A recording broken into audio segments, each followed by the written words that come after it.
Okay, we will call to order the regular meeting of Parks and Recreation, and we will start with the Pledge of Allegiance. If you'll all stand and join us in the pledge.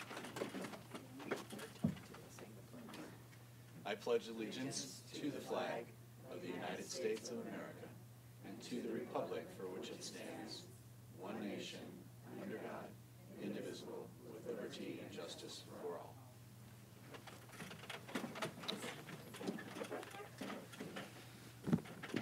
Vicki, if you could start with the roll call.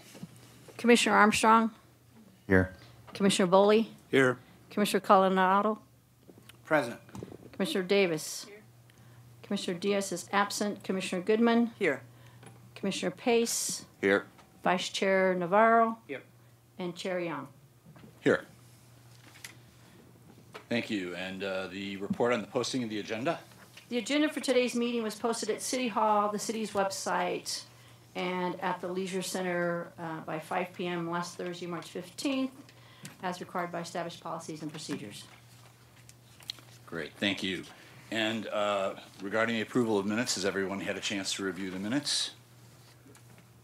Changes or corrections? Commissioner Goodman? Just one comment. Sorry, I didn't have it turned to it.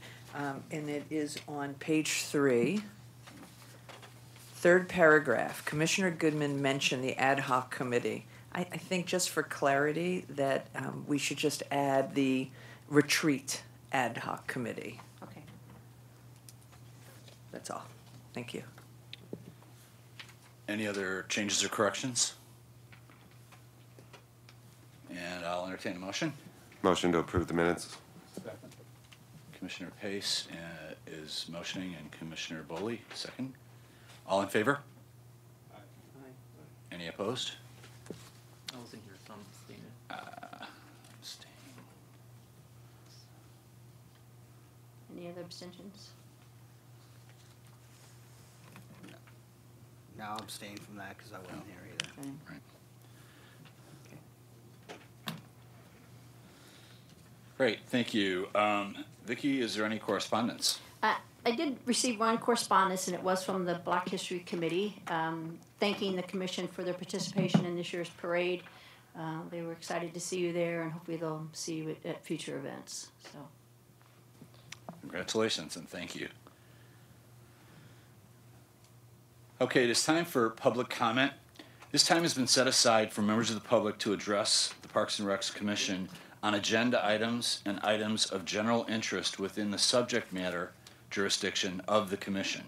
Although the Commission values your comments, pursuant to the Brown Act, it cannot generally take any action on items not listed on the or posted on the posted agenda. Each speaker will have 3 minutes. We'll ask you to come forward and sit in the ejector seat right here. And we do not have an order, so come forward and step up. Paul, please.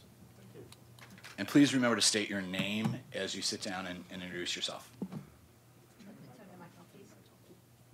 Good afternoon, Commission. Thank you for allowing me to speak. My name's Paul Henrickson. I'm a resident of Palm Springs, and I'm also part of a group called Smoke Free Palm Springs. And at some point in the future, we'd like to have a discussion with this commission to hopefully bring a resolution of support for 2 ordinances that we're bringing forward to the city through other avenues. And those 2 ordinances, the first we call the TRP. It's a Riverside County ordinance called the Tobacco Retailer's Permit. And what it provides is checks and balances and enforcement for tobacco retailers who sell tobacco. We have in the city of Palm Springs 3 times the national average of illegal sales to minors. The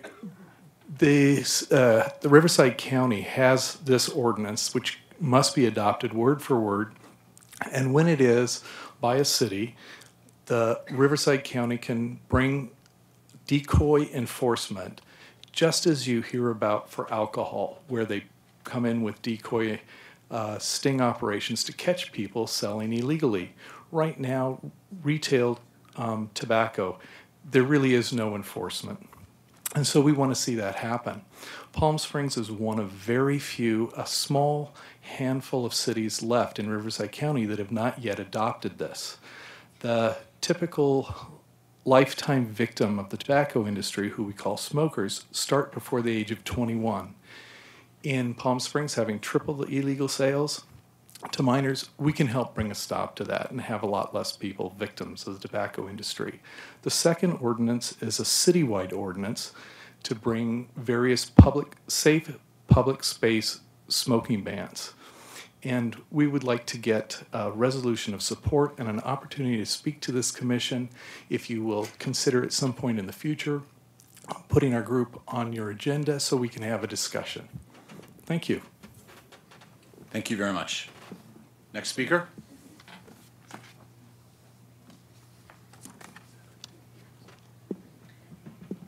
Good afternoon. I'm Jolie Estrada. I am a Palm Springs resident, longtime resident, and activist and advocate when needed.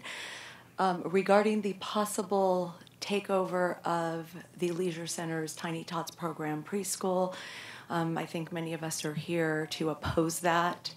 I feel that, first of all, I have a daughter that's turning 5 and attending kindergarten, so for me, she'll be moving on. But for everybody else, it isn't fair that, you know, some of us are part-time working moms or housewives, and our husbands are involved in this community. We're residents. Some people that attend the program are not residents. However, we support the city of Palm Springs. I am a resident. But for the parents who have children that live in maybe Rancho Mirage, Cathedral City, Palm Desert, Desert Hot Springs, believe that they volunteer in Palm Springs and dine in Palm Springs and bring money to Palm Springs shopping and through other, they don't necessarily live in Palm Springs, but a lot of people's activities and such are in the city of Palm Springs. My 24-year-old son attended this program 18 years ago. And for a program that has been here for 37 years, I think it's a shame. And I just can't even believe that Head Start and the Palm Springs Unified cannot find another building. And they want to come and take over our space and, you know, intrude what Vicky's been doing, which is a wonderful program for all of these years.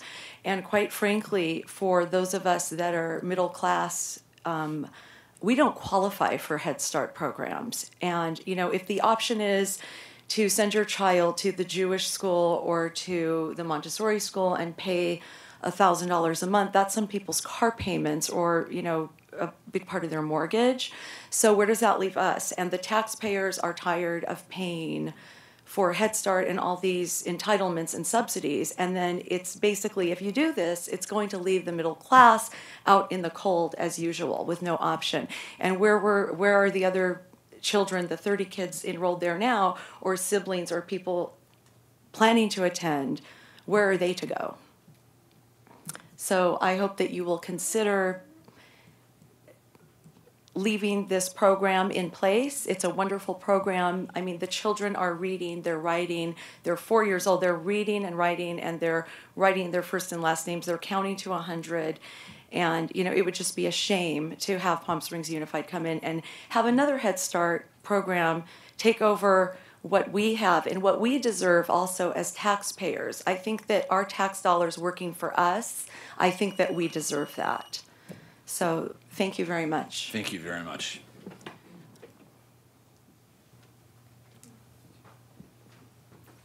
Hello. Hi. Hello, Commission. Thank you very much for allowing me to address you. My name is Omar Ornelas. I'm a father of two. One who's here with me today who's a 4-year-old and another 9-year-old who attends Cielo Vista Charter School. You may recognize my name because I am a journalist and I've been a resident and a journalist with the Desert Sun for the last 14 years. So I'm just kind of here to give you my testimony on what it has been for us as a family to have this program that, as you know, was alluded earlier. For us that are in a socioeconomic class that necessarily don't qualify for Head Start and we don't really make the amount of money to spend $1,000 on a private school, this program has allowed us for, I mean, just a foundation for these children to move on to kindergarten with a 30 years of experience in the program. You built that over a legacy, and I think that for myself as a family, for my child, for my older son who's 9 years old, it gave him a foundation that I think that's irreplaceable in the community. And I think that we opted to, continue with this program because the values that Palm Springs City has with diversity, inclusion, and many other aspects that we also share.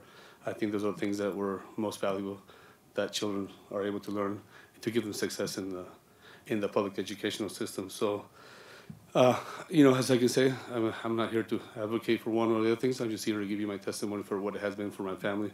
I think that, finding or losing something like this for the community would definitely have an impact for at least of those 30 families. So I do really appreciate your time, and I hope that you take our testimonies into consideration. Thank you very much. Thank you both for coming up to speak.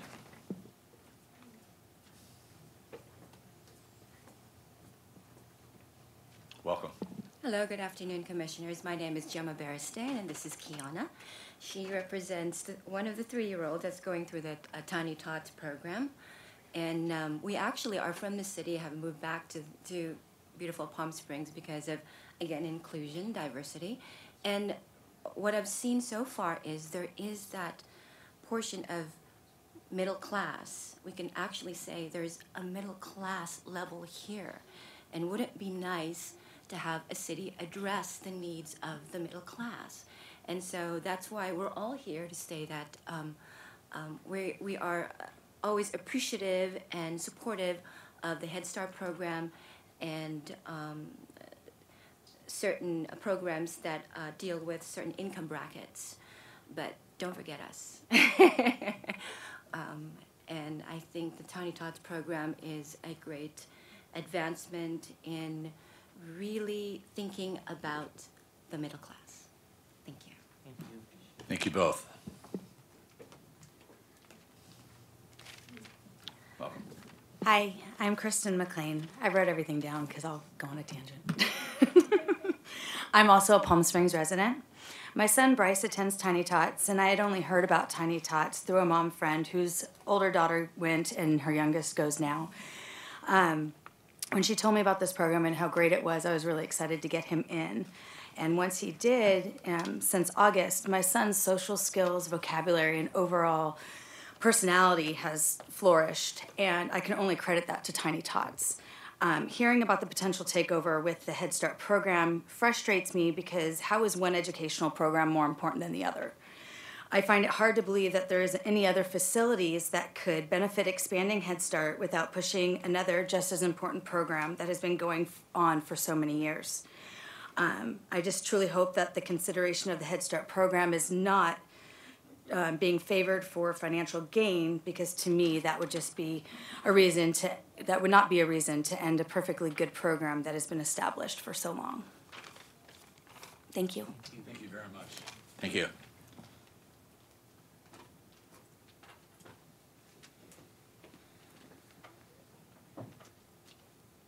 Welcome. Hi. Very nice to see all of you again. My name is Liz Glass, and I'm here on behalf of the Tiny Tots program as well. I have a 4-year-old granddaughter that attends, and I have let's see, how old is my youngest daughter? She attended. She's going to be 32. And I have to tell you, I have been a resident here since Moses was an altar boy. Been here forever. My businesses are here, raised my family here. There is no better legacy for these darling Tiny Tots than this program that Palm Springs has had for decades. I know that we have had many other programs in place through Parks and Rec, but this one has stood the time through everything. And our city is so unique. It's so diverse. We have so much to offer these kids. Why take that away from them? I mean, yes, Head Start is an amazing program, but this isn't about classes, lower class, upper class, middle class. It's not about classes. It's about our kids, and our kids are our future. And Palm Springs, it's like no other place, right? So, I mean, let's give back to our kids. They are going to be taking care of us. We want them to have these values instilled in them before they hit school, whether they go to public school, private school, what have you. But this program is amazing. I mean, I've seen it with my granddaughter, Sienna, and I've seen it with, now I do have an older daughter. She didn't attend that because, I don't know why she didn't attend that, but my younger daughter did, and they still have those same friends. Even though they went on to other schools and what have you, those bonds that these kids make at this young age, it lasts for a lifetime. And you know what? Palm Springs, we are giving this to these children. Let's not take it away from them. I mean, this is so important. I know some of you have children, or maybe you haven't had children, but you know that without children, we don't get to where we are, right? We were children once. Wouldn't you have liked to have gone to a program like this? And you know what else would be kind of cool is if you guys would just come and visit the Tiny Tot program. I don't know if any of you have ever actually been to it, but it's Mondays through Thursday, and it's from 9 to 12. And I got to tell you, this program is amazing. So come and see for yourself. You know, take a couple of minutes out of your busy day. I know it's hard to ask for you all to do that because you all have jobs and this is volunteer work for you, and I applaud you for doing this. But just, okay, come on down. Thank you very much. Next speaker. Good afternoon, Commissioners. I'm Dean Mangione. I'm the USAPA Pickleball Ambassador for Palm Springs. I came for two reasons today. One, to give you a pickleball update, and two, to tell you about what we're doing at the Unity Center and what we have planned for the future. First, on pickleball, I'd like to invite you all to the Lakes Country Club this weekend, where all the professionals and amateurs are playing. Over 400 players will be playing in this tournament. It's open to the public, it's free, and I encourage you to come out. The Lakes Country Club is an awesome venue. There'll be 25 courts simultaneously playing. Also, the city of La Quinta just opened their private courts. The mayor was out there from La Quinta and played for 2 hours, had a ribbon cutting and cake cutting ceremony, had over 100 players in the Fitzburns Park in La Quinta. It was very well attended. So I encourage you all to come out. And as far as the Unity Center, we're really attracting a lot of players up there now. From 10 to 1, we have 20 players every day, so both courts are full and two more groups are waiting. And as I'm sure you've seen when you drive by Demuth Park outdoors, there's 50, 60 people waiting. It's just exploding. Also, the country clubs are again converting, so there's a lot of private play as well as this public play. And also at the Unity Center, we're attempting to start a new program there. One of our players is a 4th degree master martial artist in the Korean Gumdo as part of Taekwondo. And since we're doing karate at the Demuth Park Gym, we'd like to now request your help in starting a program that we will have funded with donations. So we're not asking for any money. We just want space and a time frame in which to do it. We have several people who are interested in supporting this. I'd like to pass out, because Gumdo isn't really known, it's a part of Taekwondo. It's used with swords and swordsmanship. It's a very elite part of Taekwondo. So I believe we can attract Taekwondo martial artists, not only from Palm Springs or the Coachella Valley, but from a larger region, because there are only 20 of these masters in the country. He's willing to start this program, and we're going to do it at no or low cost to the students. So if we could, right now Vicki is going to be interviewing him, and I'm also going through the live scan. I'll be volunteering at the Unity Center, so I'll be an official volunteer with my wife, and so we'll be background checked. And thank you all for your support. Pickleball is exploding, and I really appreciate all your support in helping that happen in Palm Springs. Thank you, Dean. Thank you. Our next speaker.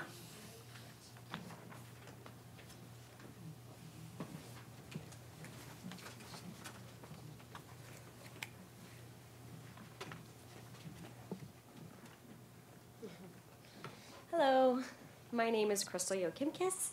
I'm here because my daughter Charlie Rose is in Tiny Tots right now. She'll be in kindergarten next year. So whatever changes you decide to make does not affect us in any way as a family. My son is in 2nd grade, and he also went to Tiny Tots, and he's at Cielo Vista right now. We live in Cathedral City, but we go to school in Palm Springs.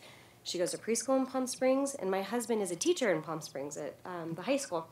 So that said, we love Tiny Tots so much. My kids, well, let's say, okay, I tried to homeschool. Didn't work out so well. They don't listen to me. But the amazing teachers at Tiny Tots are just, I don't know, they get through to them. They're amazing. I think Head Start's wonderful for the low income. I mean, did you guys look at those numbers, though? I mean, that is really, that number of the poverty level is so low. We're a one-income family. I cannot afford the King School, preschool. I can't afford Montessori, but I can afford this program. It's, it's $100 a month, roughly. She goes 3 hours a day, 4 days a week, and she comes out a happy camper. Right, Charlie? Yes? Do you love Tiny Tots? Tell them how much you love it. I love it so much. Okay. Anyway, so I just want you guys just to consider these middle-class families that couldn't go over to those preschools, but I can do this, and I'm so happy. It's just a little family. They're so great. And please don't take it away from our city. Please don't. And that's all I have to say. So thank you so much. Thank you so much, both of you.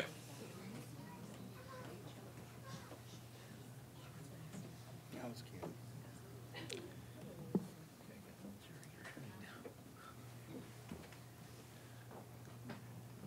Welcome. Hi, my name is Marlena Salgado, and this is Emma. She attends the Tiny Tots program. Next year, she'll be moving on to TK, so this won't affect her if you guys were to take the program away. But I feel passionate about this program because I have 6 children. They've all went to the private schools, except for her. She knows more than my other children learned the whole years they were there. From the age of 2, I've put all of my children in school. She knows more just coming to this program than any of them have learned. She can write her first name, her last name. She knows the consonants.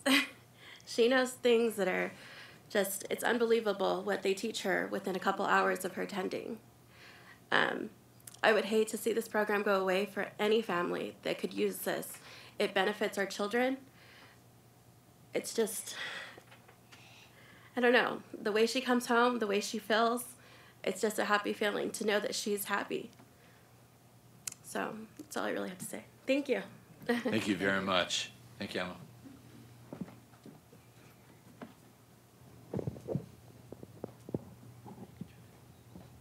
Welcome. Hi, my name is Jennifer Hove. My husband and I are Palm Springs residents, homeowners. We are working class, productive citizens of Palm Springs. My son is in Tiny Tots. He is 4 years old. He will be going to Cielo Vista next in August. And I have a 7-year-old in Cielo Vista Charter that was also in Tiny Tots. They are both blossoming young boys. And I would hate to see this program taken away. Like the others have said, I'm not able to afford a different preschool, private preschool. Most of them require full day, and that's not possible for us to pay that tuition. And we also don't fall in the low income section to be able to get into a Head Start program. And I think that's it. Like I said, I'm a homeowner in Palm Springs, and I am actually from Ohio. I spent half of my life here and half early in Ohio. And I feel like there's not that many kids programs in Palm Springs to begin with. I mean, coming from Ohio, we had a pool similar to Palm Desert Aquatic Center, where there's many kids' activities, slides. Doesn't seem there's not very much similar to that in Palm Springs. It seems like children are kind of forgotten at times, and I would hate for this type of program to be taken away because it is one valuable program and it's really needed. I also have a 15-month-old child at home, and he would be in this program as well. So please consider keeping it for the future generations. Thank you.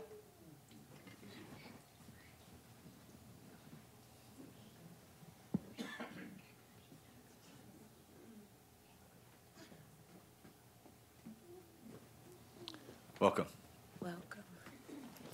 I am Jacqueline Daniels, and this is Alana Daniels. She attends the Tiny Tots as well. Why? And we do not want the Tiny Tots to go. She said, why? Why are you taking it away? Please don't take it away. She attends the Tiny Tots program. She started a year ago, so she was 3. She just turned 4. And in the beginning, she was shy. See, she wants to talk now. She has really grown and built her social skills. She knows how to write her name. She's 4.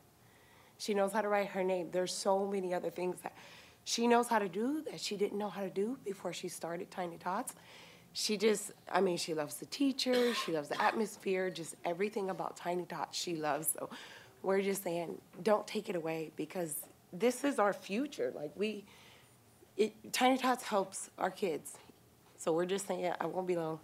Don't take Tiny Tots away because it helps our kids. I live here. I live in Rancho Mirage. Huh? I've been here 10+ years.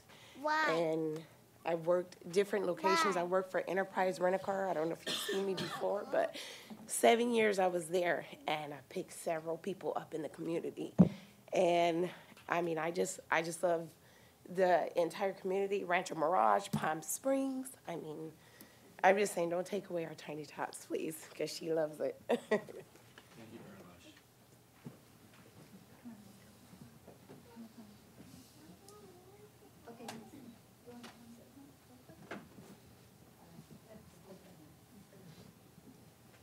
Hello, good afternoon. Welcome. My name is Angela Williams. I've had 2 children go through the Tiny Tots program. I have a 2nd grader at Catherine Finchy, who at that time, Miss Angela was her teacher over there. As we all know and love Miss Angela. a lot of students went through her classrooms and her doors. Right now I have Pearl, and she started the program last summer for the summer camp program, which was just so amazing for her. That was her first experience really being away from me. She was 3.5 and had an amazing summer there. And you know, I guess for her, she just turned 4. So for next year, if this program goes away, then, you know, for our family, we'll be in a situation of having to find another preschool. As some of the other parents talked about, for us, that would mean trying to find the extra money to pay for First School or King School, Creative Beginnings, you know, the Montessori schools, which are quadruple the cost of what the Tiny Tots program is. I know I can't speak for anyone else here, but if you know, even if the Tiny Tots program doubled in cost, that would still be affordable, and that's something my family could do. So I guess the idea is if it's more beneficial to the city financially to have a Head Start program in that space, I mean, is that something that could be considered? Maybe, you know, upping the tuition at Tiny Tots a little bit to help offset some of those costs. I mean, all of the elementary schools at this time already have Head Start programs, right? So all of the public elementary schools, you know, already have Head Start on campus. So, and it doesn't really seem like, you know, I was reading over this. It kind of seems like the Palm Springs Unified School District is trying to find classrooms for up to 100 children that are in need of Head Start or on a wait list for Head Start. I mean, the classroom at the Leisure Center can only have up to 30 kids. So you're still looking at a long list of kids still waiting, you know, for a space in Head Start. You know, perhaps the school district can, you know, accommodate that through other means, getting, you know, I don't know, convert the mall. I don't know. Mall's been sitting there empty for years, still very close. So it seems like they could find a bigger space that would actually accommodate their long list of, I guess families that are waiting for their children to get into Head Start.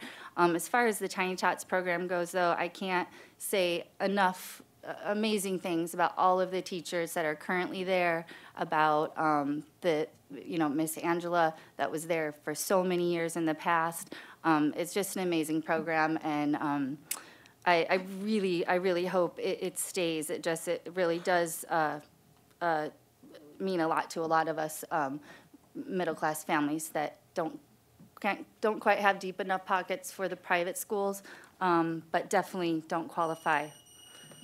Okay, thank you. Thank you very much.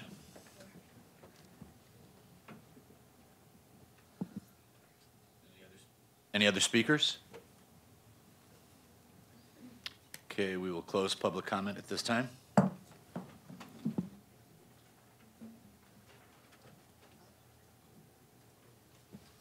Vicki, is there any city manager comments? No, we don't have any today. Okay. Moving on to topic number 1, which is the discussion on recycling containers in the parks. And we're looking for a recommendation to the staff. I think, Roy, if you want to come forward.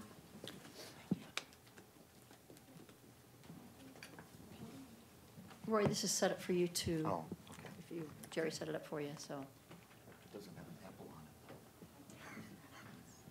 it. Oh, it's all right. I just push the button.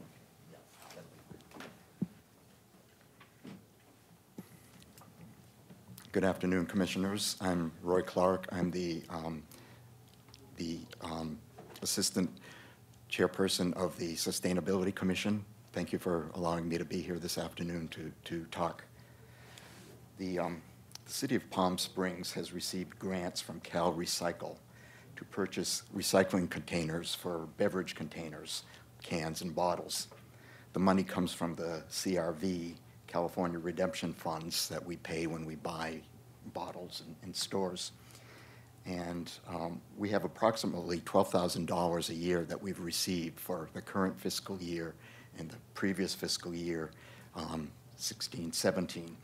And there may be some money available from years past, which we're looking into, but we have upwards of $20,000 available for the purchase of recycling containers. We believe that the purchase of containers may have to be approved by the City Council, depending upon the quantity and type that we come up with. But before we made a decision about purchasing containers or making a recommendation, the Waste Reduction Committee of the Sustainability Commission decided to survey recycling and trash containers in various areas of the city, the airport, City Hall, downtown, and parks. Just as an aside, the airport's in pretty good shape. Inside the airport, there are a lot of differentiated containers, including containers that are specifically for newspapers, which is good, and that makes sense in the airport. But we decided as a committee to focus on parks, and we would like to collaborate with your commission, and that's why I'm here today. The goal of the Sustainability Commission is to increase awareness and promote recycling within the city. We have a good recycling program for homes, but it appears to be somewhat lacking in other areas of the city. It should be noted that the effort that we're talking about is limited to beverage containers, but it's a good start for increasing recycling within the city and public areas. We thought that you might be interested in the type, number, and placement of containers within the parks if we focus on them. So what we did is the 3 members of the Waste Reduction Committee did a survey of 3 of the parks, Demuth Park, Ruth Hardy Park, and Sunrise Park. And we wanted to go through quickly the pictures that we took just to show you the status of containers in the parks. The first ones that are up there are Demuth Park, and those were taken by Jessica Spry. This picture shows, I think it's next to the community center, where there's a standard blue recycling container that PSDS picks up in a pretty standard type of trash container in the park. Oops. How can I scroll within the file? So I have a few more from Demuth Park, and I'd like to go through the. She may have them set up differently. She took it off of your email, so Okay. how it was set up. Okay. So I don't know if maybe going down Okay. might. That's just a different Okay, so it's on the other side or so. presentation. Well, I'll improvise here. What we did is we went through the 3 parks. Jessica did Demuth. As we go through the slides, we'll probably find the standards type of trash container. There are 21 blue containers in Demuth Park, and there was only one other container that was labeled recycling within the park. Sunrise Park was done by Rob McCann, who's sitting in the front row there. He has a chart which shows containers throughout the park, and there were about 10 different types of containers in different states of repair. You'll see in his photo, and none for recycling. And I did a survey of Ruth Hardy Park, and there were green containers of a standard type distributed around the park, and I didn't see any containers there for recycling. So we started to do some research on types of containers, new containers that might be used for recycling and purchased and placed around the parks. And there are some features that we've already noticed, and you'll see in the photos of the containers that we have. But there are dedicated versus multi-use containers. The dedicated or separate trash and separate recycling containers, where the multi-use containers are one container with 2 sides and two slots. You'll see some of those. There's different types of opening in the containers through which the material is deposited. Small round holes for recycling containers, some recycling containers with slots to show that paper goes in there, and bigger openings in the trash containers.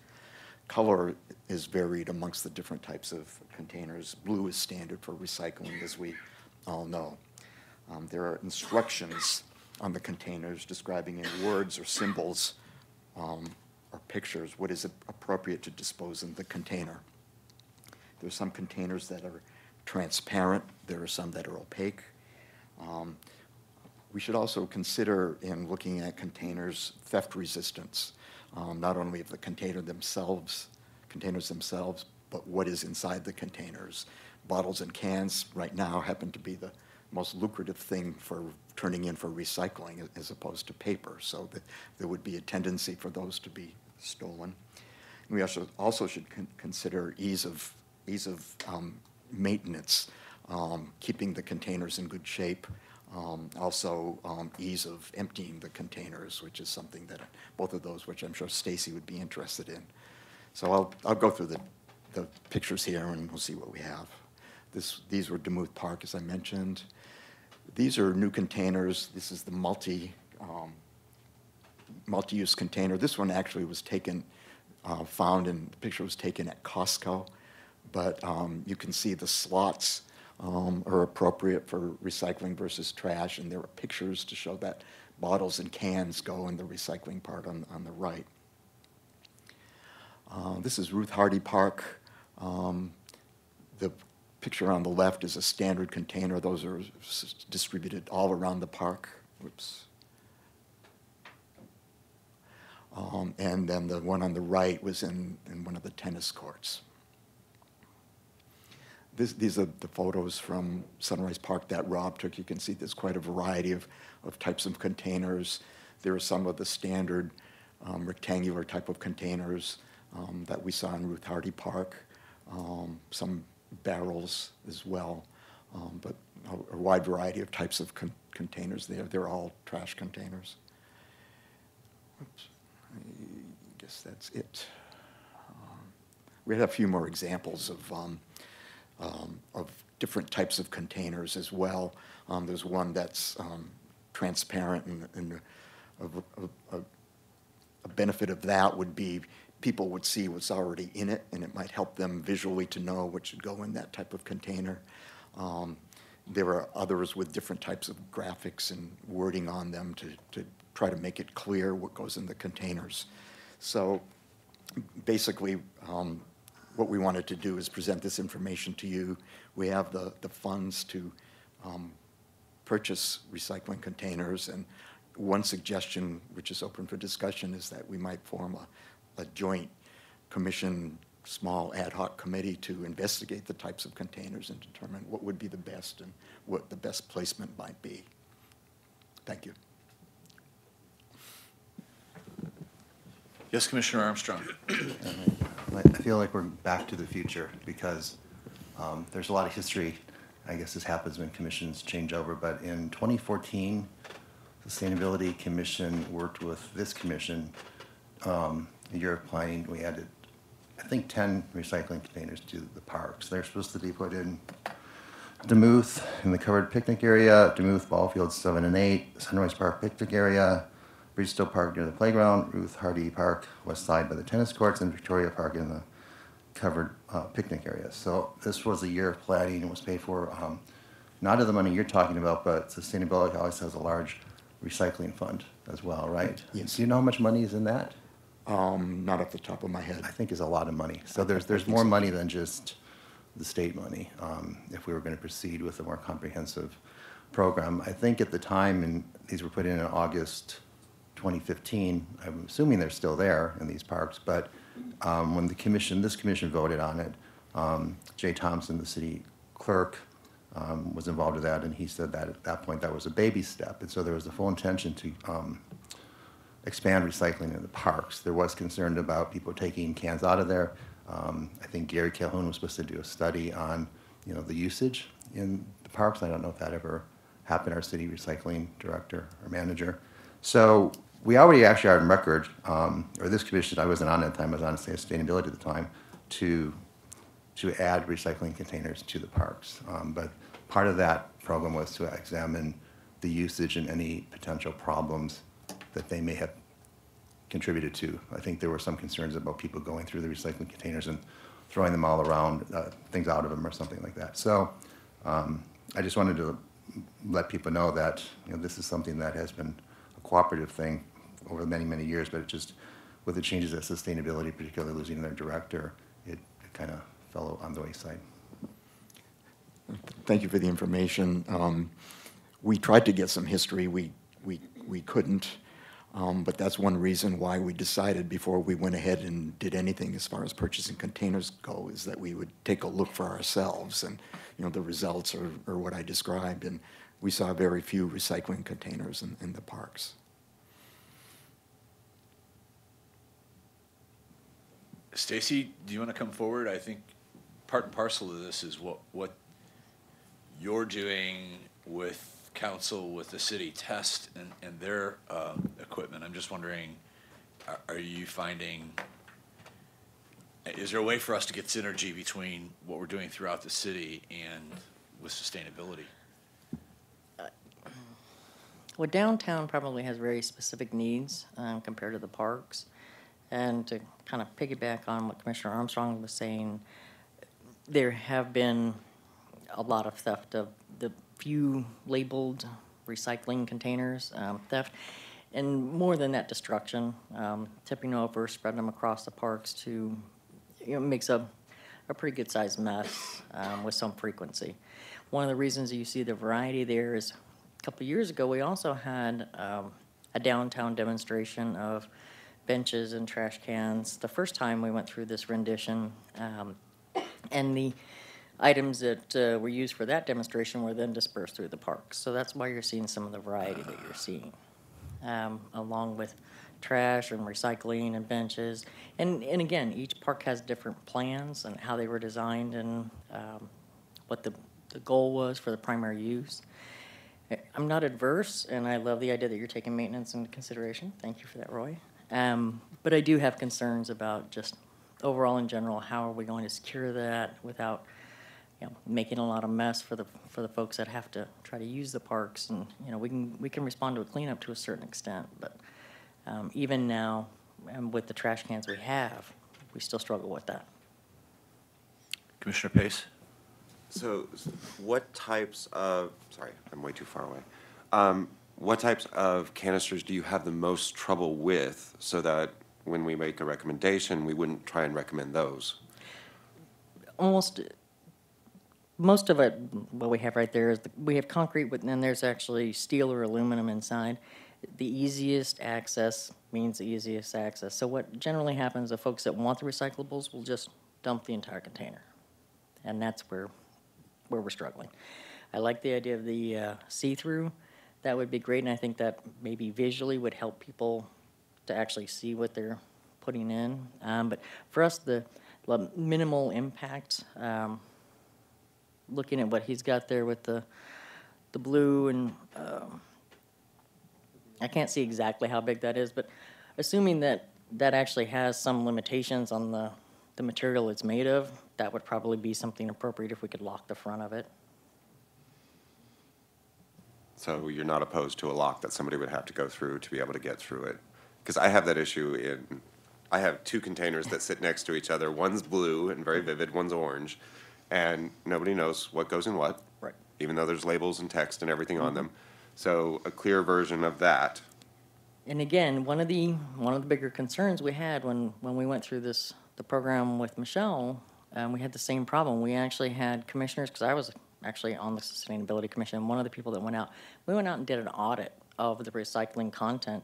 Most of it was black trash in the recycling bins, and that's what a lot of people didn't understand. We had that in the parks, in downtown, and it wasn't successful in that manner, in the sense that what we thought, putting all this effort into here, everybody's going to recycle, and maybe 10-15% did.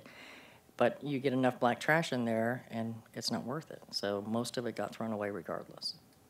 And that was one of the hard realities. I have yet to see a program that's foolproof. I wonder, too, the fact that so many events are unpermitted, but it seems like if you went back to the start and said, oh, you're having an event here with 6 or greater people, there is no fee up to 50, but you're required to segregate your trash. Walking Ruth Hardy Park, I will see regularly on Sunday mornings at 7 o'clock a bag where somebody had a party yesterday and it couldn't fit in the container, but they actually bagged it and set it by the side. And it'd be great if somehow they bagged, recyclable separate from the other. But I realize that if somebody does that, then there will be a person who will go through and say, a bag of cans, thank you. Do we have an ordinance around stealing trash? I know that sounds silly, but is there an ordinance around stealing trash? I don't know that, but Stacy mentioned that's one of the problems I know when I'm at Duluth and I have softball tournaments going on. There's a container that says recycling by the bathroom, by the snack bar, and all it gets is trash put in it. And so now people come through and they filter through to get the cans, and a lot of times the trash ends up on the ground, and sometimes it gets put back, but most of the time it stays on the ground unless I go around and pick it up or have someone around that I have to pick up. So, Commissioner Pace. You had mentioned that you kind of have a different concept in the downtown area because it's a lot of foot traffic and everything else. Do you have a current mixed-use container that y'all use? No. What we have are basically the concrete with it was in one of the slideshows, but they're basically concrete with the aluminum inside. We also have some that have a side-by-side that are concrete that just say recycling on the side. And then we also have some solar bellies, fewer and fewer of those. Multiple issues. The concrete side-by-side, we almost guarantee every morning when the crew comes in at 4 a.m., that's going to be strewn across the street and the sidewalk. And the merchants are very familiar with that too. And we get pretty good amount of requests from merchants to relocate benches, trash cans, especially recycling. As far as the solar bellies, those were great in theoretical practice, but when you put especially food debris, and we have an event every week downtown that we have a lot of food waste, and the solar bellies are designed to use solar power to compress and then sit and build up a certain quantity before it needs to be emptied. With black waste, especially food waste, 120 degrees, I think you can kind of figure out where that went. Do the side-by-sides have a way, or is there a better design of that kind of concept to make them lockable so that the inner container cannot be pulled out? Because trying to create a here's my idea, trying to create a uniform system across the city so that your service people who are going to empty those things are dealing with the same kind of container everywhere is going to be a better option, and it would be more visually appealable that this is the same thing everywhere that you use in the city. People aren't going to be confused by having, 21 of the blue things in one park and 12 different ones in a different park and 8 different types in one park. Make it the same. There is a demonstration area right now downtown on La Plaza, and there is a trash can combination recycling bin that's being demonstrated there.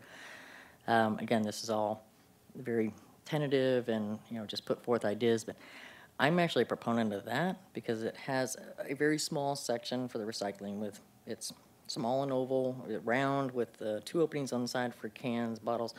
It may only hold 8 or 10, but you can put the paper in there, you can put all those things, and it's completely separate from the waste bin below. So whoever comes to scavenge will not have to do the separation or access the one below. And where is this located? Yeah, in front of See's Candy. We have one, it's on the south and the north sides of La Plaza. Yeah. I mean, it's a little bit smaller than what, most times people think, oh yeah, but we're there every day. So if there's recycling content that's still there and viable, we'll get it.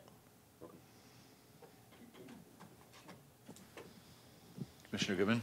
So I do appreciate the consistency and the brand, and my experience in cities that have fairly successful recycle, compost, and trash. There's a lot of training that goes on. So there's usually public campaigns on really training people on which to use and what it's for and the color. So I think having the same thing across the board is critical.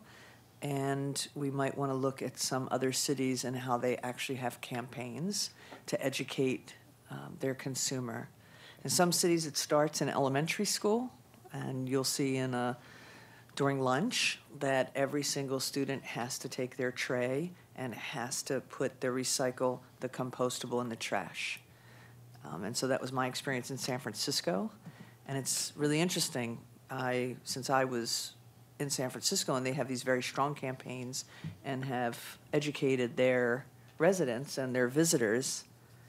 It's like my recycle, personally, in the city, my recycle is like 3 times of my trash. Like I have 1 bag once a week that gets picked up, and I might have like 4 to 5 recycle. Because once you realize, recycle just grows.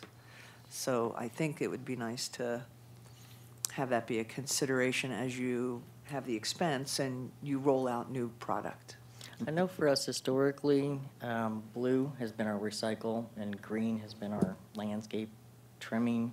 That's what we've always done, to my knowledge, in 10, 13 years here. That's been our, when we have the possibility to choose a color, it's different.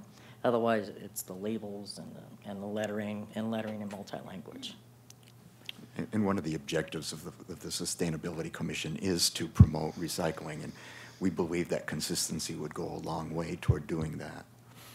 Right. I also want to say, if I may, that where I understand see-through is a visual, and if we as a city provide the education for our consumers, then we won't have the eyesore of something that's see-through, that we see all of that, which would really, I think, bring our property values down as far as our areas. I'm going to ask the commission to consider the 3 ambassadors, and I think you were talking initially about 3 parks, so that would be Ruth Hardy, Demuth, and Sunrise. If the 3 commissioners who are the ambassadors to those parks would consider joining this, and maybe once we get it going, one can represent going forward. But I think initially, I don't mind. I'm one of the ambassadors for Ruth Hardy Park. We've recently asked commissioners to step forward and become ambassadors of parks, take over a park. So is that acceptable? I don't have the list in front of me of who the Johnny, Ellen. Yeah, I have to move for it. Ellen and I, or who's my co-captain? Commissioner Bowling? Yeah. Bowling? You or I can do that. Either way. But I think if we could at least sit in on the initial phase and kind of weigh in on our parks. The other thing, some of this will grow. The ambassadorship has just started out. We're not sure quite all what that means, but it may well, come to getting together with volunteer Palm Springs and engaging people who are assigned to the park 7 days a week, who are there 3 hours a day during high use periods to just say to people, we're here to champion recycling, or we're here to champion appropriate use of the parks. So Hand out doggy waste bags. Doggy waste bag. Commissioner Armstrong? Well, first I want to say, we need more recycling options in our parks. That's just goes without saying. In 2014, we started that there were some people saying we didn't need any. I think when we surveyed Ruth Hardy, I think there were 30 to 40 trash cans there and not a single recycling can. And exactly as Commissioner Goodman is saying, when you look at what you're doing at home, so if you take that average, what are in those 40 containers? But people have to use the containers we have, and I think key is the right containers, and there wasn't a lot of discussion about those containers back 3 or 4 years ago, so there were some containers available, I think, and so I think that's really, really key. We definitely need these in our parks. I'd like to be part of this subcommittee, but I have a request for the sustainability commissioners, because as I mentioned, there is more money in the recycling fund, and I think that, I know the city would like to use that money, and if we're interested in reducing waste, we could think about, could you use that money for water fountains, the kind that refill water bottles. When I go to the gym, there's a counter on the water fountain there that says how many plastic bottles is it saving. So why couldn't that money be used for not just the parks, but other city facilities as well? And also there is some very innovative things being done with dog waste as well, turning it into energy. That was something we talked several years on sustainability about. So I would just request you guys think about those options for all that money that's sitting in that account as well. Travis, do you consider taking the lead from our group, but still having the support of the 3 ambassadors? I'd appreciate that very much. That's especially with your background with sustainability. I think it is a logical come through. And then the other piece that I was a little afraid of those units downtown, because the recycling portion of it is really, really small. But as you say, it's totally visible, and it is clear that the only thing that really holds in there is bottles and cans. So something like that would be remarkable, as long as it couldn't be, lifted and taken apart. But hopefully, working together on this will be help us in part of our NUSA, campaign, as well as ambassadorship, and getting to be able to participate in the sustainability portion. Perfect. Thank you very much. Thank you, and we'll report on this in our meeting tonight. And also, our Waste Reduction Committee is going to be meeting next Monday, so we'll further the plan and get back to you. Thank you very much.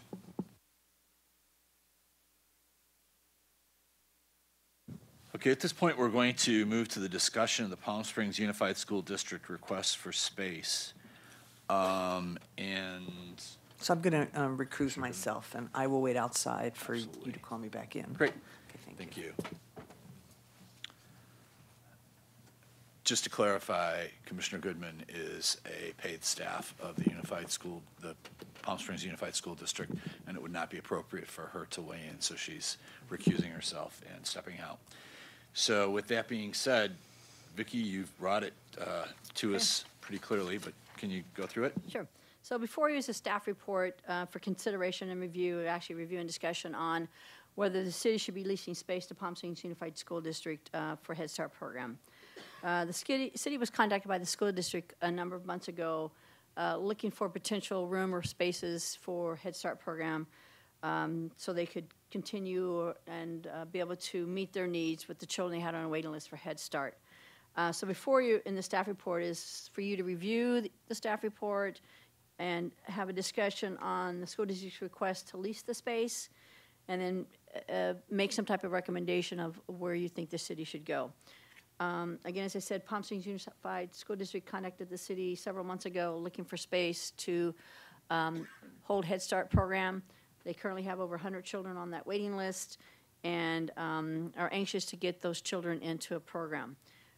Gave you a brief description. Really, Head Start is a program that is for those families living below the federal poverty level, and they do allow children in the program that could pay, and that would be 10% of their max. So if a class is 24, they could have 2.4 children that could come into the program that did not fall within the federal poverty level to attend their program.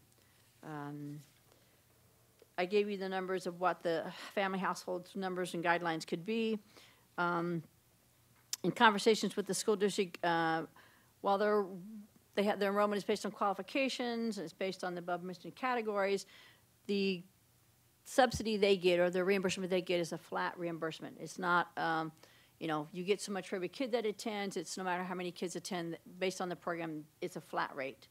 Currently in the schools only get subsidy if the child attends school. So if your kid doesn't come to school, the school doesn't get paid for them. Whereas Head Start, it's just a flat reimbursement. She didn't really tell me how it was calculated, but it was a flat reimbursement they got.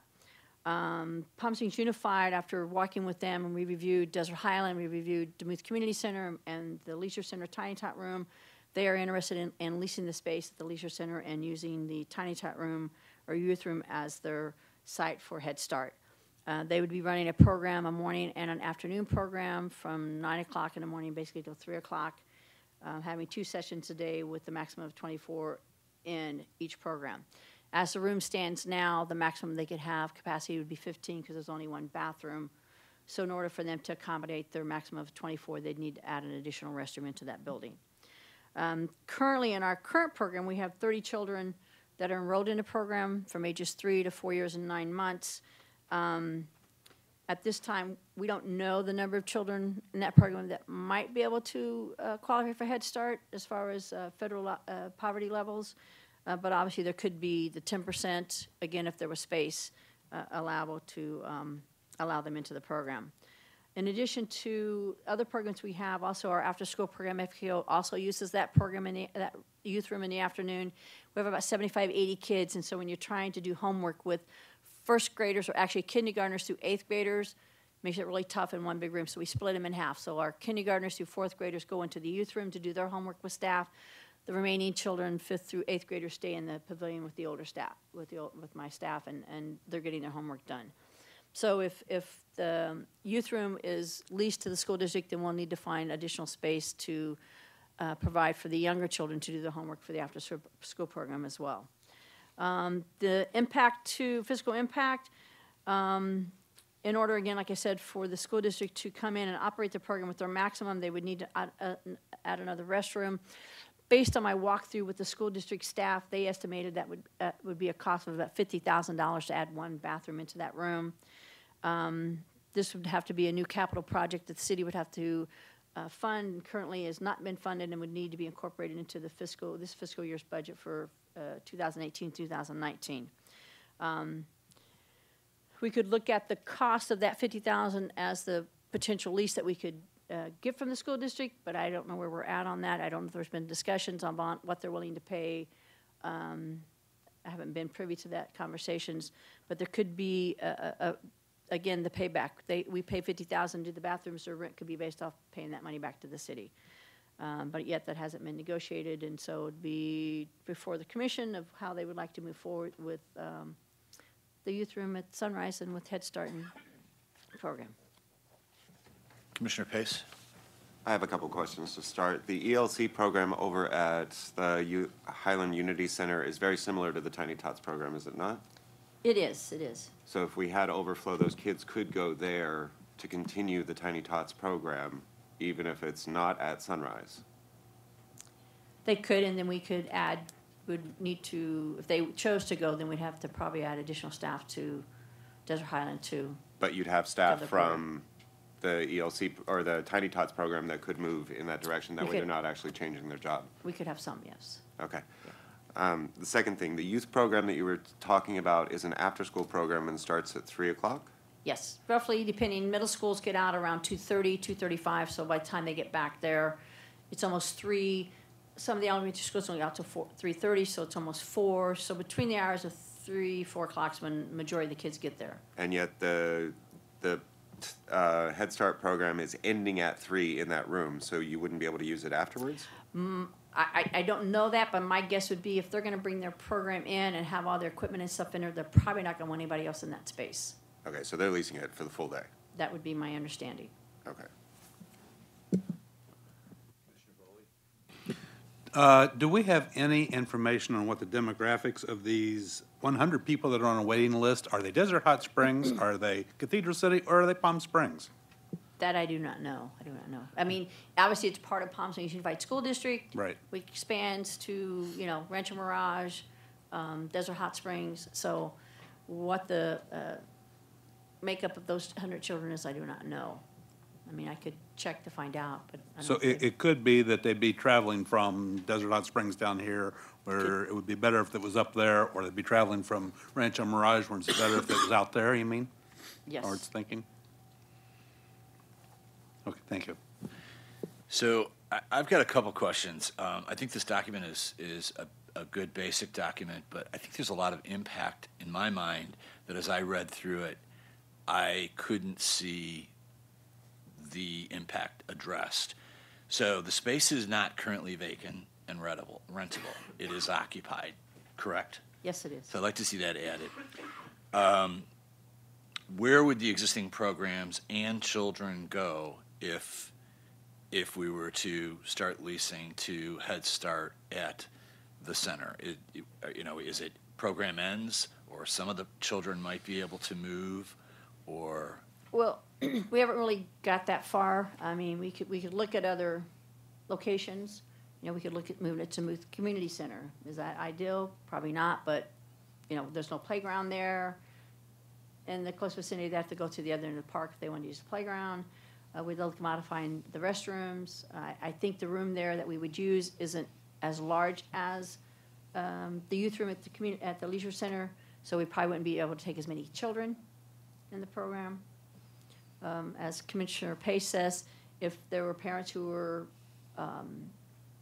were interested, they could look at going up to James O. Jesse, Desert Highland Unity Center, and maybe participate in the program up there.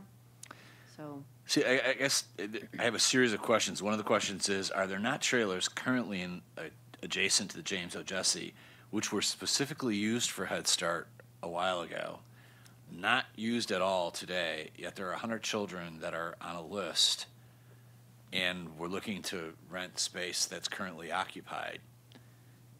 Somehow it's just not tying in for me, and I think these are questions that we'd need to ask and get comfortable with moving forward. Also, I mean, it's not documented here, but where would the current staff go? If the children go away, what happens to the staff? What happens to the budget, which is part of our concern?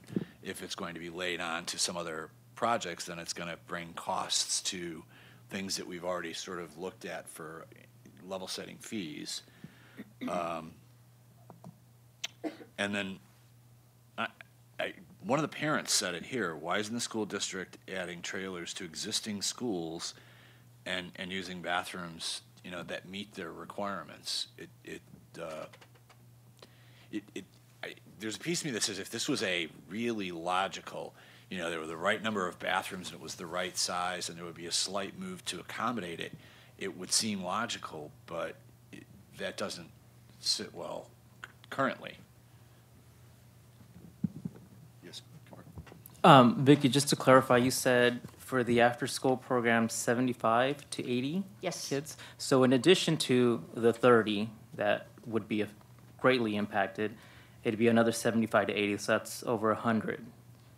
Well, we would have initially there's about 40 kids that are TK to fourth grade, because it's kind of groups kind of split. Oh, it's almost equal grade-wise, that we'd have to either find another room or they would need to stay in the same room with the older kids to get homework done. When you did your walkthrough with the school district, were there any other like backups or second place locations that they had some kind of interest? Or was this like the only one that they... Well, the way the youth room is set up at the Leisure Center, it's set so they can walk right in and start a program.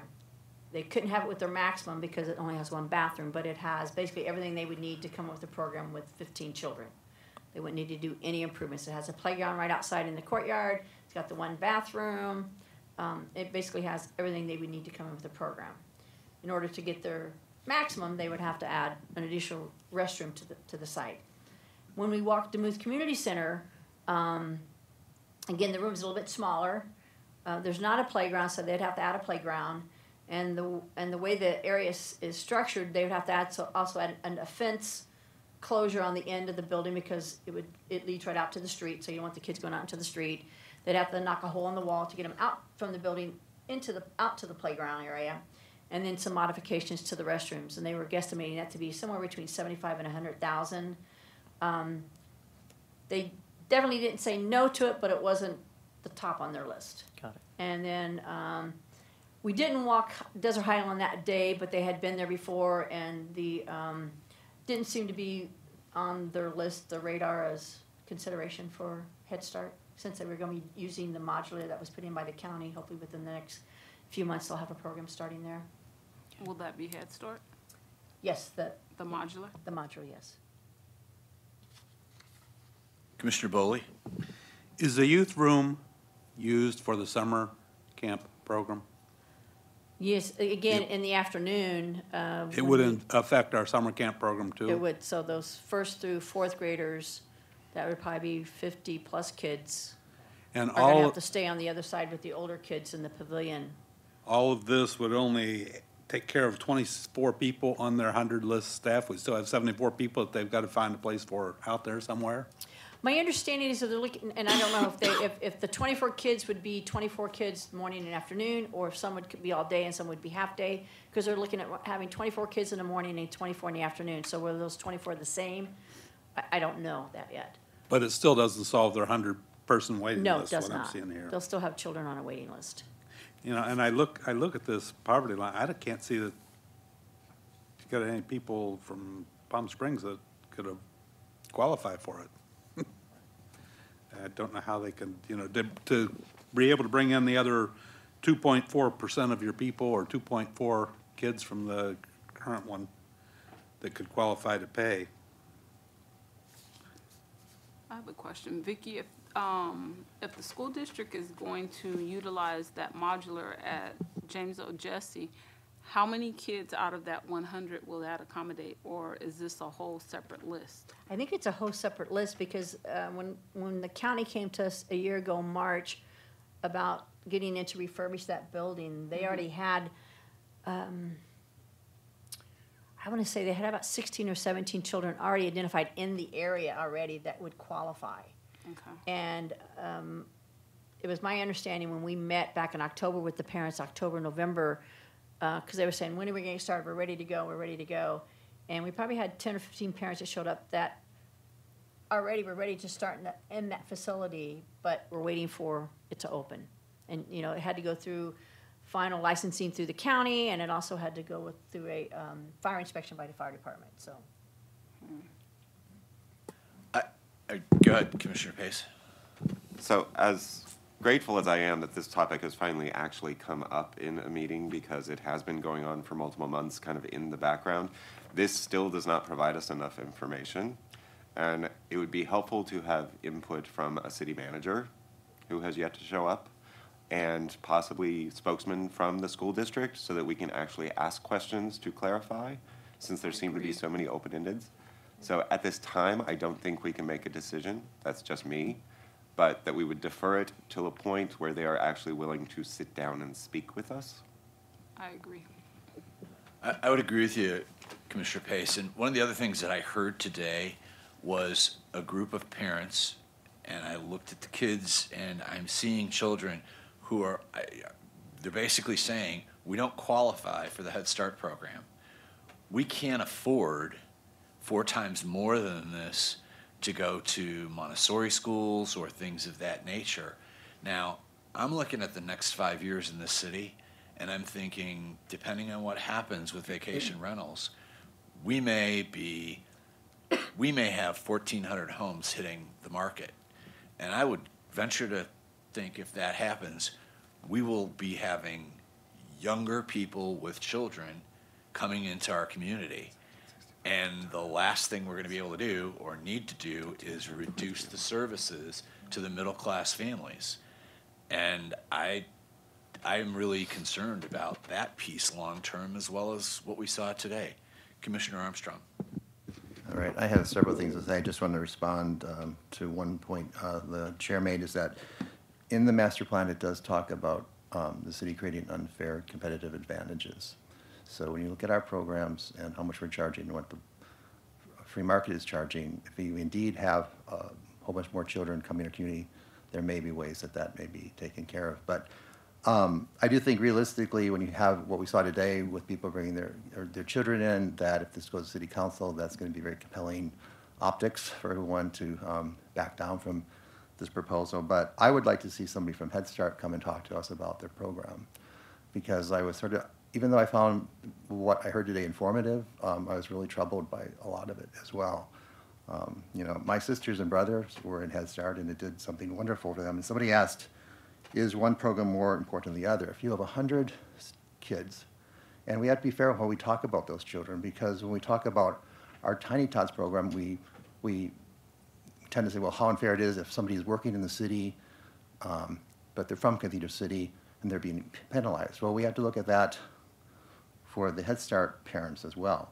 So some of those people may be working in our tourism industry and not making hardly very much money. So we have to kind of be fair how we look at the participants across the board, I think. But somebody asked in comment, is one program more important than the other? Well, from a societal level, if you look at 100 children living in poverty to what one of the speakers called an entitlement subsidies. Well, we are, so make no mistake, we are subsidizing people right now.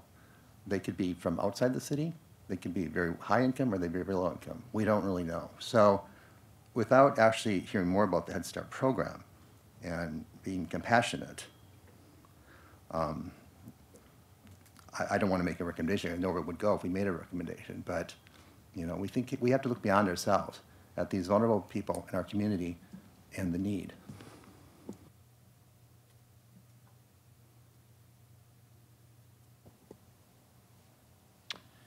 So, Commissioner Boley? Something the city constantly says when talking about future things is that was there first. The Tiny Tots program was there and up and running first. Should we kick it out in favor of something that wasn't there first? And when we talk to the city, a lot of times it's, well, that was there first, and do we relocate what's already there?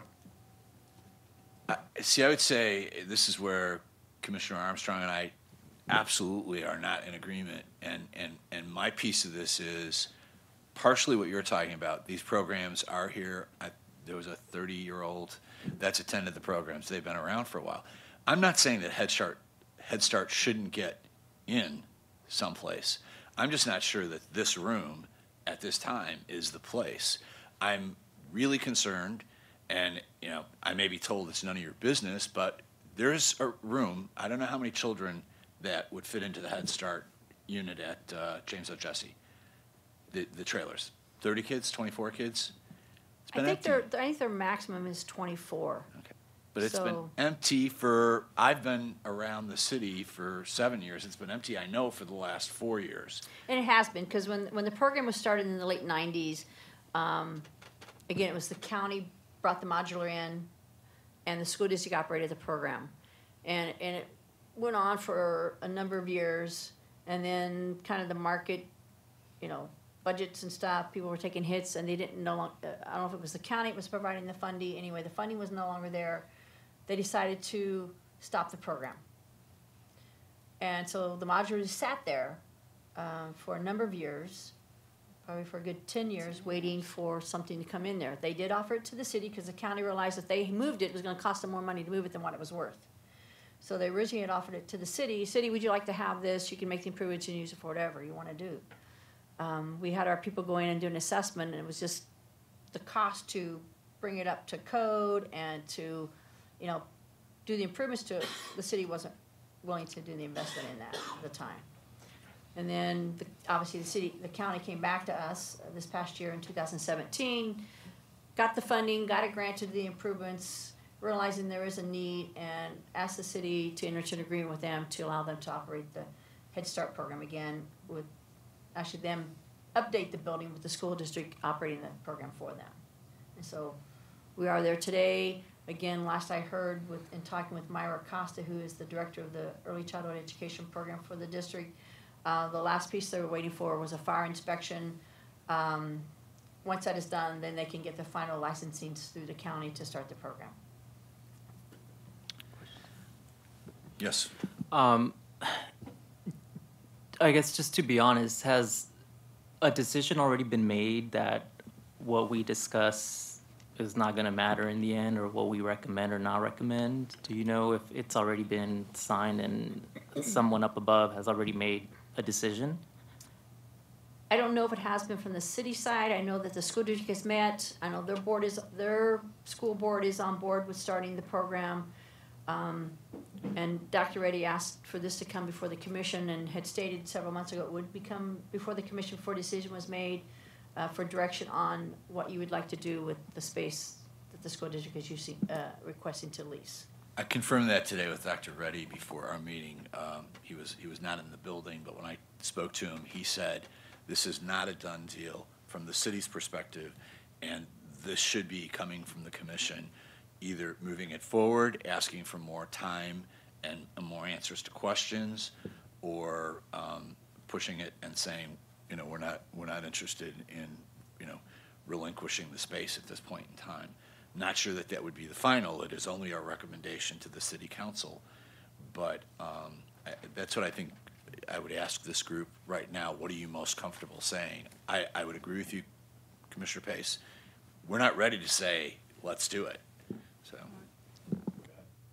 And my clarification with that is we need more information. What is the profiling of these Head Start kids? What is the profiling of our students that are already in this program? Is there a way to shift resources in all of the locations that we have as a city so that we can keep one program and add a second program if necessary for the Head Start kids?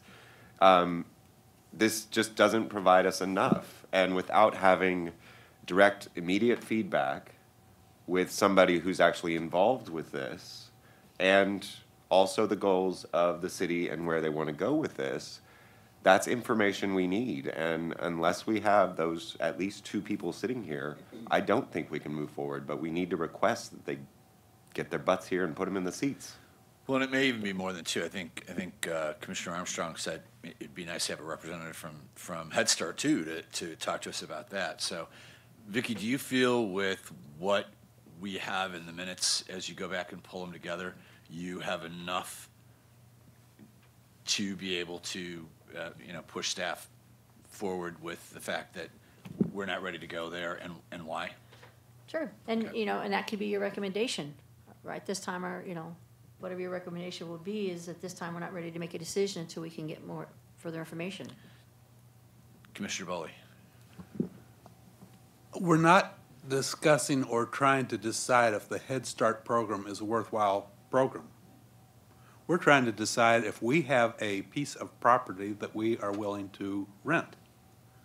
We didn't put it out for rent. It's occupied. It's kind of like your house is occupied. It's not for sale, is it? And we're not here to discuss the good and bad of Head Start, having someone from Head Start.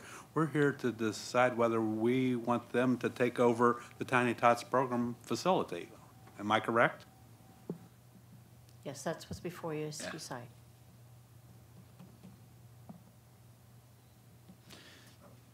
I have to respond to that. I mean, I wouldn't cast what we're deciding the way my fellow commissioner cast it at all. And I think that there were some conversations between the city and the school district that started this, so how, there was other communication, I believe, so it wasn't, I don't think, like somebody coming in and taking your house. So I think that was a higher level discussion than we were involved with. But the public testimony certainly did talk about the worthiness of the program. And you do have to look at the programs, what programs you have, what you would, who you'd be serving. And I think it's safe to say that, yes, there was a city staff member who did go out and say, would y'all like to take over this program because we don't want the liability of it.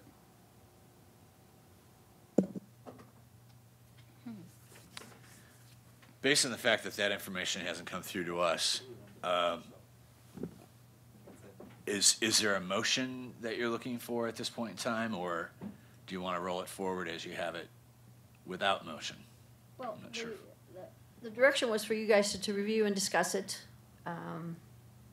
You reviewed it and discussed it, and you could either make a motion or you could direct me to get more information.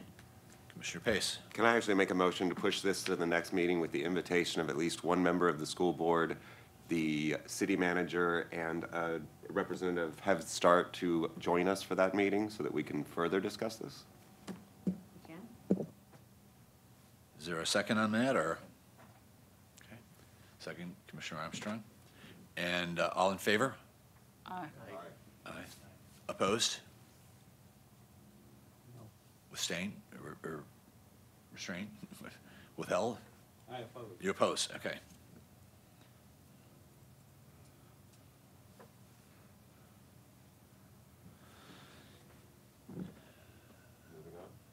So noted. Great. We need to grab Ellen and, oh, great, thanks.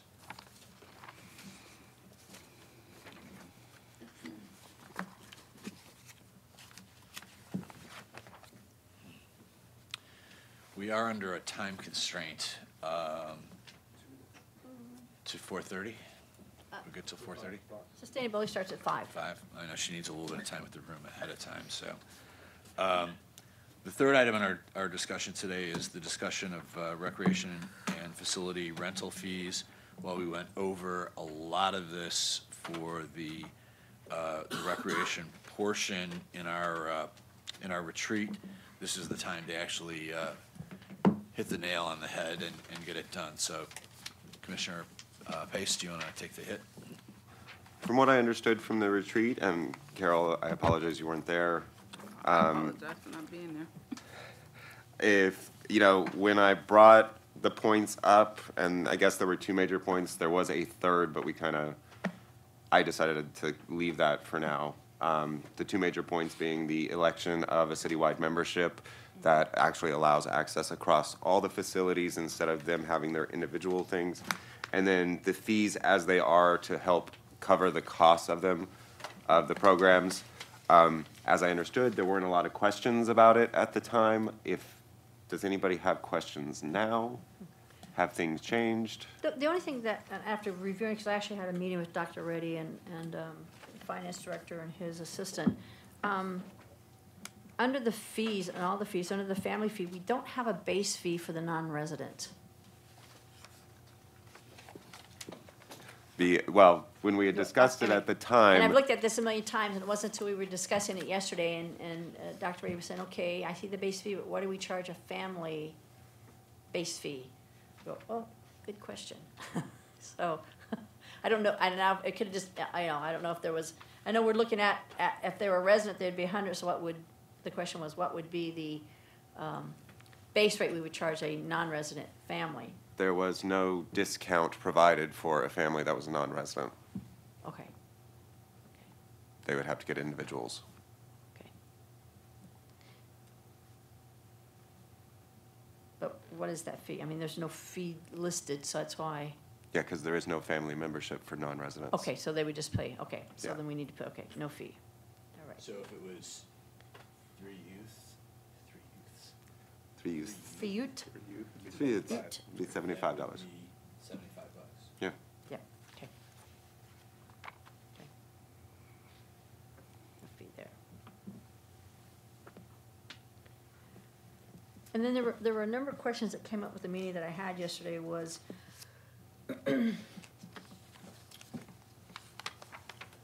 What documentation are we going to require for those parents who would fall on the sliding scale? And again, how are we going to maintain it? What's going to be the cost to administer that for the 3 different sites? And I tried to explain in the meeting that you had used the medical fields documentation. So the question was, what really are we going to be asking parents for who want to come in, participate in programs to provide us that they could be in this sliding scale, whether they're 60%, 40%, subsidized 25%, whatever it is. How do we determine at what level they fall and what documentation we're going to require? Typically, families that are qualifying for these different things are used to providing some source of documentation for income, whether that is a tax return or a current pay stub that allows someone to verify what their current income is. As I said, a lot of people who would be applying for these discounts or these subsidies, they're used to doing this. They do it for school lunches, they do it for medical programs, they do it for everything. It's not that difficult to add doing it for their membership, considering the discount levels that they would be getting for it. And they only have to do it the once when they sign up for their citywide membership program. That log for that program allows the fee to be set for every program that they would want to attend. So it's only logged when they do their citywide membership, and so it's one time. And it would be annually, because what if someone's in could change? So annually, Yes. they would be having to provide documentation. Right, and if situations change, an exception can be made. Right.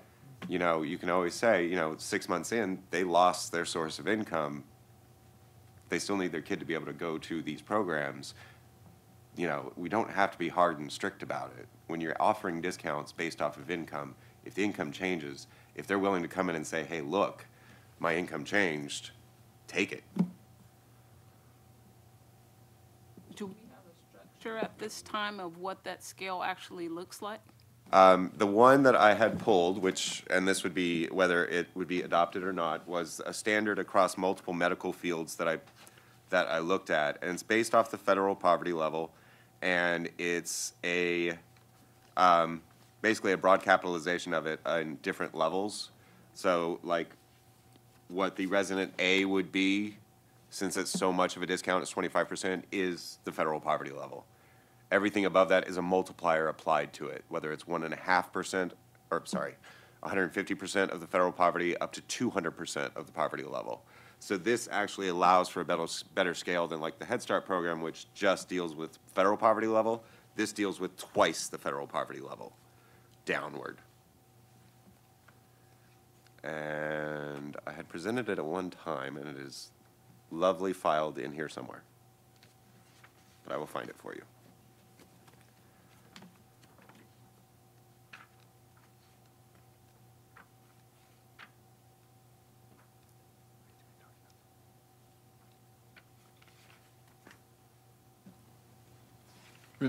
Remembering that our recommendation is not the final say. It is City Council who will be saying they can get behind this or they can't. But so I want people to understand, if we as a group push it forward, it's not a done deal.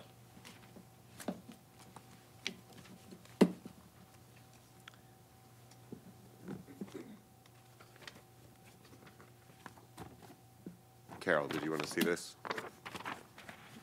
And one of the questions that was asked of me yesterday in the meeting, and I'll have to do a little digging because I know I did provide some of that when we started this process, was how much are we bringing in right now on membership fees? And if we do this increase, how much more is it going to be? And it's hard to project what that number will be, but we could look at what are we currently doing in memberships at the Muth Community Center? What are we doing at the Leisure Center? What are we doing at Desert Highland? And you could come up with a calculation, and it could be a major increase, or it could be very minimal because there may be people that says, I can't afford this, so I'm not going to come to your facility because I can't afford to pay it, even though they might fall in the sliding scale. You're going to get into an area where now they're going to have to start paying more for classes as well. So. Well, and this was kind of a first pitch effort to try and equalize things and create a baseline. Because the city has had programs that have deferred so much across different areas, this creates an equality across the city to start with, and then if we have to adjust, we will in a year or two, to make sure that we're trying to serve as many of our, I want to say customers, I'm too used to working in business, more of our residents, and make sure that it's working for them. You know, we may have dropouts from the program. That's statistical data that we need to keep over the next year, see how this actually applies, see how many people qualify in those different areas to figure out where we need to adjust it. The problem has been that a lot of this data has never been collected before. I mean, we had to manually, I say we, your staff had to manually go through and look through application forms to find data of whether they were resident or non-resident. This gives us that data to start so that if any major changes have to happen later, we have the information to back it up. These are minor to start with now to try and get over the hump, but it creates a system in place where we have the data later to be able to more effectively state whether we can use a program or not. So just a couple of thoughts. And two things jump out. Just on the heels of that, I'm just wondering, without not using a percentage of retention, was there a cost analysis?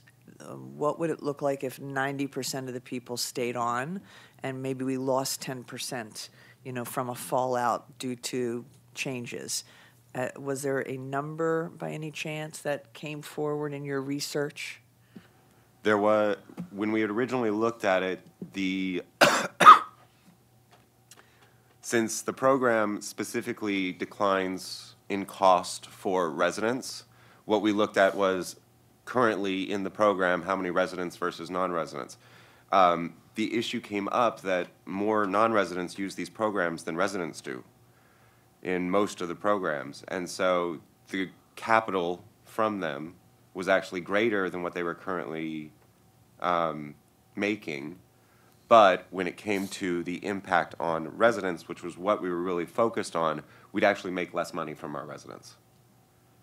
And so we would need our non-residents, who would have the largest increase, to be retained, to be able to, let's just say, even have flat Yes, revenue. and then in comparison to competitive programs, which a lot of our talkers were talking about, even at this rate, they are just getting to where other cities have their programs, and they're not even close to what a private program is. Got it, okay. Because it sounds like, I thought in the comments earlier, there was so much richness when we think about people who are actually maybe working in Palm Springs. They live in another city, but yet they're eating in Palm Springs and they're entertaining. And I mean, so their revenue stream, aside from maybe their tax dollars and like their real estate, they're doing a lot of contribution into the bottom line.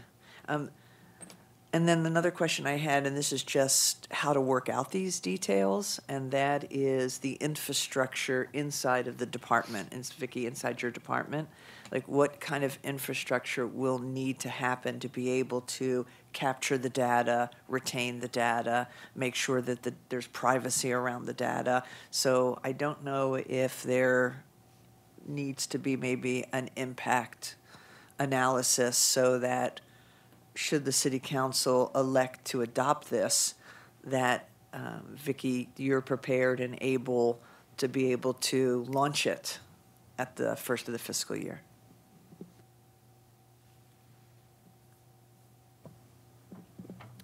What, like the late fee, how would someone incur that fee just for their application being late, or the $25 that I'm seeing? No. Well, normally we have a date when fees need to be paid by. So right now, I'll use our FKO program. So if you're paying for the program by the month, if you're paid by the 20th of the preceding month, so if you're paying for April, you pay by March 20th today, you're going to get a $5 discount. If you wait till tomorrow to pay, you're going to pay the extra $5. You know, like summer camp, during the summer camp, we used to give them a $25 discount. They could register by the Thursday the week prior because it's, You know, most parents think, well, I've paid, and Monday morning comes, we have 50 kids that have showed up, they're not paid for, and our policy is if you're not paid, you can't participate. Now you've got 50 parents you're trying to track down that need to either come get their kid or come and pay you, or call and give your credit card over the phone. And some parents are busy and you can't get home, it's noon, and your kid's still waiting in the lobby, waiting for something to happen because the parent is not returning the phone calls. So we implemented that so that we'd encourage the parents to pay on time, pay ahead of time. And it works, because 3 o'clock, between 3 to 5 o'clock in our office on a Thursday, it is like nonstop with parents coming in and paying because they want to get that $25 discount. With this, if they wait till Monday to come in, they're going to pay the extra $25 because they waited to come in and make their payment. Basically what it did was it took away kind of the discounting that was done. It set the flat rate, and whether they paid early or not, great, but it was a definitive fee at the end that they would have to pay if they were truly late.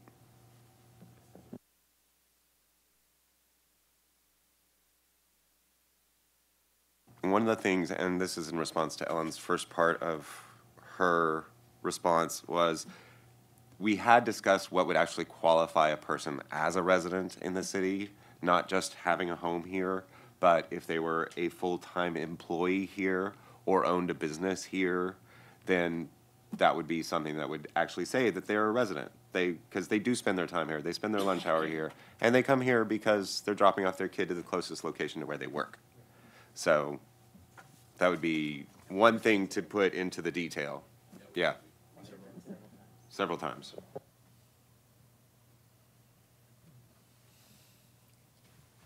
Commissioner Goodman? Okay. So, questions, concerns? Is there a motion to be made to enact what's been suggested here from the fees perspective for recreation? I just had a quick question since I wasn't at the retreat, but looking at your scale here, now when we have the residents A, B, C, and D, does this reflect from this scale you just gave me? So this would be what they would actually be paying, or this, so that's what it would be? Yes, so Okay. the fee is actually, what you see is the number here is not a percentage. This is their actual out-of-pocket expense. Okay. The scale that you have at your right hand is where in the level that they fit based Okay. off of their income. Okay, so that's how, okay. Yeah, it's a makes 5-column more sense. structure for, no discount, and then 4 levels of discount below it. Okay, I understand it now. Okay, thank you. Okay, and another thing that was from the meeting, just so that you're clear, the early childhood literacy program at the Highland Unity Center is going to be matched, because it's a similar program to Tiny Tots, to the Tiny Tots rate. Because that program is underutilized at the moment, which drives cost per student very high. Thank you.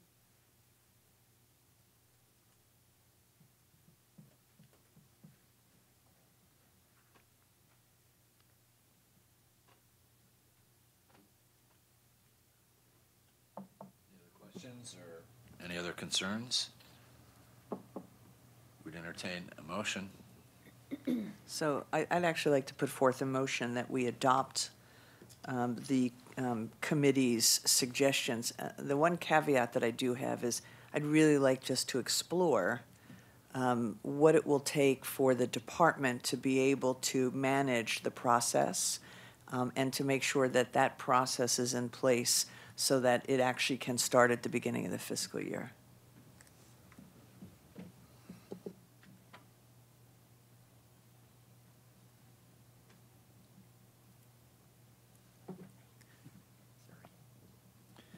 I'll second that motion.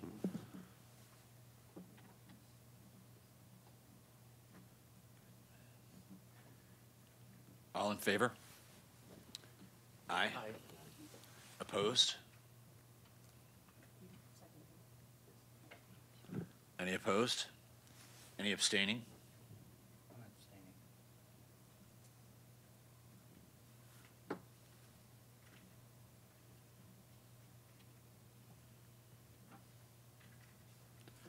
You got that recorded?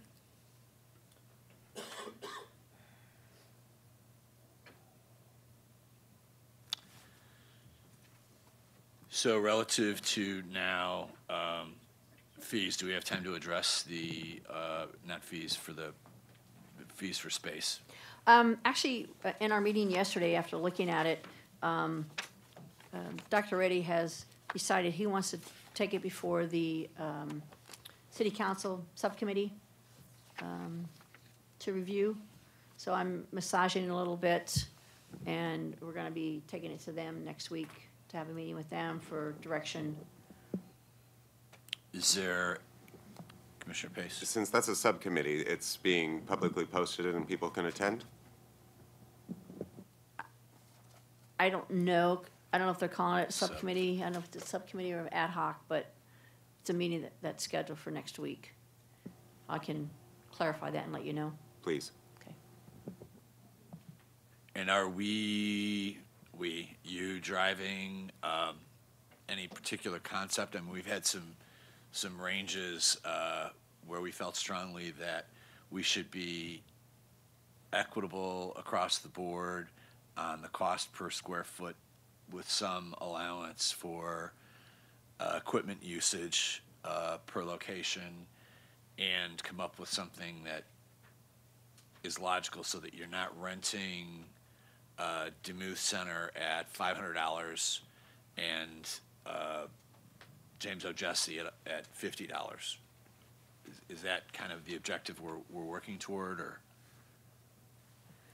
I think looking at what I've done, again, based on what I was directed, that's basically what we're going to present to the subcommittee or ad hoc committee, whatever their title is, for them to review and then get feedback from them. Is this really what they're looking for? Is this the direction they want to go? And then we'll massage it how they need it or would like to see it, and then coming back before the commission with, maybe a recommendation for increases. Do we know who's on that committee? My understanding, it's Councilmember Coors and Middleton.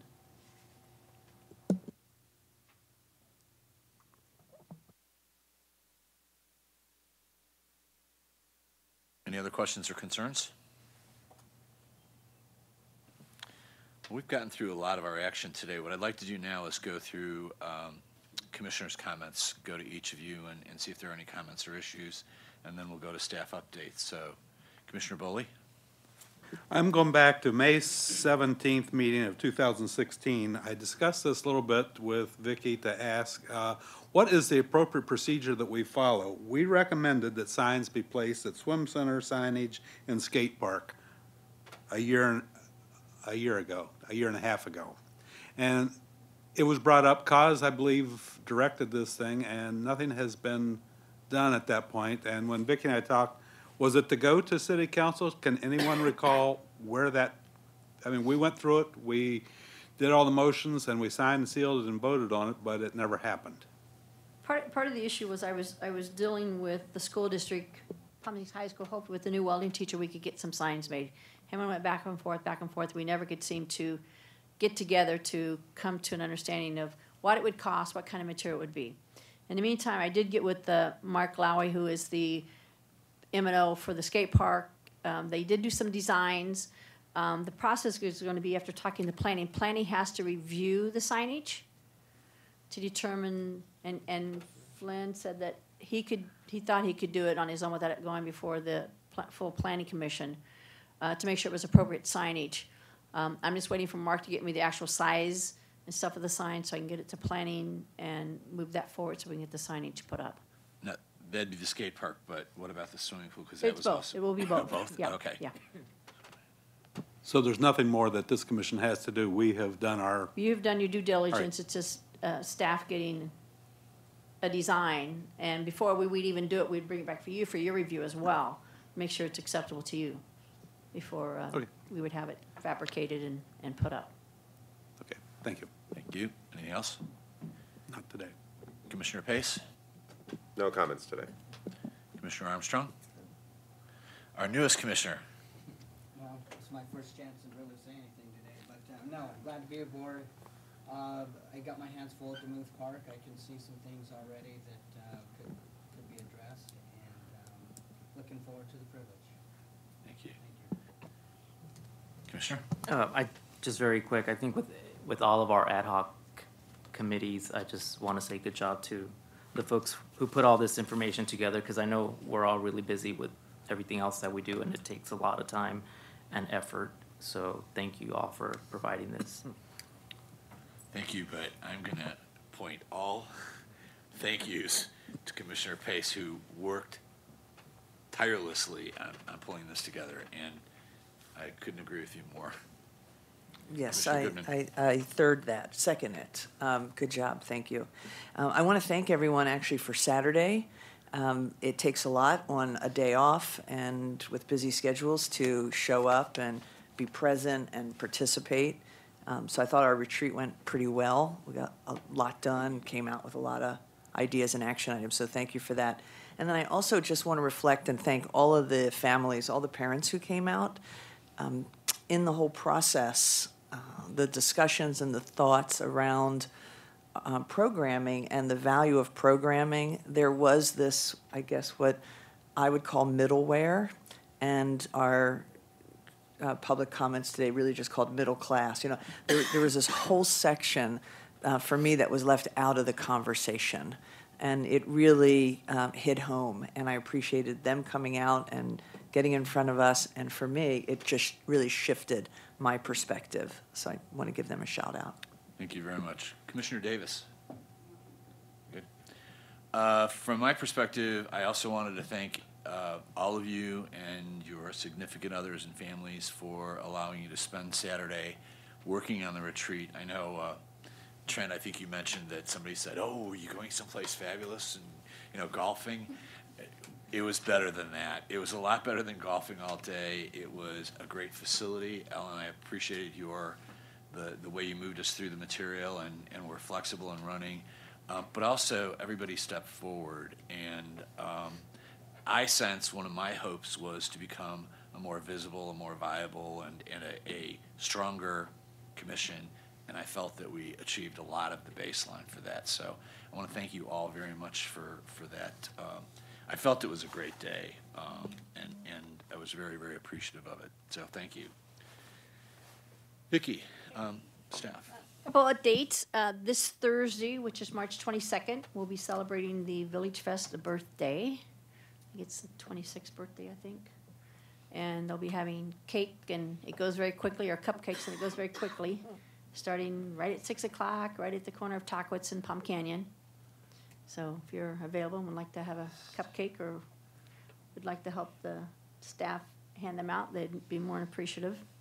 Also, this coming Saturday, March 24th, is the 1 PS Neighborhood Picnic at Watari Park from 11 to 2. And I will have my staff there doing their normal face painting and arts and crafts. And Chair Young has persuaded a few people to come out. Our ballroom people will be there, I believe. Mariana from yoga, she has because she has class till 9, so she'll be available to be there by 11. And I know a few other people you've talked to, and so I know the ballroom people were in again today. Do you have the flyer? And so I had to print them out the flyer and the information on it. So I know they plan on being there, so they're looking forward to being there this Saturday. So if you're out and about and have nothing else to do, it's always a good time, and a lot of different activities and booths going on out there. So. Super. More of the visibility, I think it'd be remarkable. I am going to be working at the police advisory booth at 1 PS Picnic, but I'll be back and forth. If you could go to Village Fest to pass out cupcakes and also to eat cupcakes. Village Fest starts at 6 o'clock. That's what they're handing out. Probably normally once the table gets set up, it's a line, and they go very quickly. So. Unfortunately, we won't be there. We're driving back to LA for some doctor appointments, but I'll be thinking about you guys eating cupcakes. Anything else before we adjourn? No, I have nothing else. Thank you very much. Thank you all for a great meeting. We'll adjourn to the next meeting in April.